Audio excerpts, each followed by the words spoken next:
আজ তো আমাদের পাড়ার মাকে দেওয়া হবে বিসর্জন, তাই জন্য সন্ধ্যাবেলা রেডি হয়ে চলে গিয়েছিলাম মাকে বরণ করার জন্য। আর জানো তো, যখন মাকে বরণ করছিলাম বলছিলাম তুমি কিন্তু আবার এসো, সবাইকে ভালো রেখো, নিজেও ভালো থেকো। আর তারপর এখানে শুরু হয়ে গেছিল নাচ। দেখেছো তো সবাই মিলে কত মজা করছে, আর আমিও কিন্তু ভীষণ মজা করেছি। আমিও প্রথমে নাচ করছিলাম না, কিন্তু পরে একটু নাচ করেছি, আর সেটা একটা ভিডিও তোমাদের দাদাভাই করে নিয়েছে। তো তোমরা কে কীরকম মজা করেছো অবশ্যই কিন্তু কমেন্টে জানিও, আর পুরো ভিডিওটা দেখতে থাকো।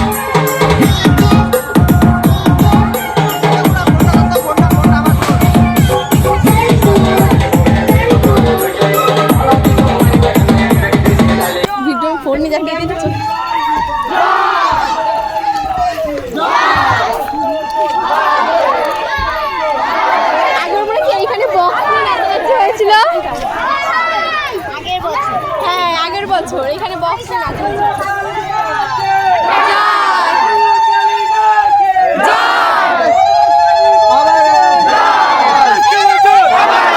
আর দেখতে দেখতে কিন্তু দুর্গাপুজো, কালী পুজো, ভাইফোঁটা সবই চলে গেছে। আর এই ভিডিওটা কিন্তু আমার বেশ কয়েকদিন আগে, যেহেতু আমাদের বাড়ির পাশে একটু প্রোগ্রাম হচ্ছে, তাই ভয়েসটা দিতে পারছিলাম না, তাই ভিডিওটা আপলোড করতে পারিনি। তো চলো আজকে ভিডিওটা এই পর্যন্ত। যারা নতুন দেখছো প্লিজ চ্যানেলটি সাবস্ক্রাইব করে দিও। টাটা।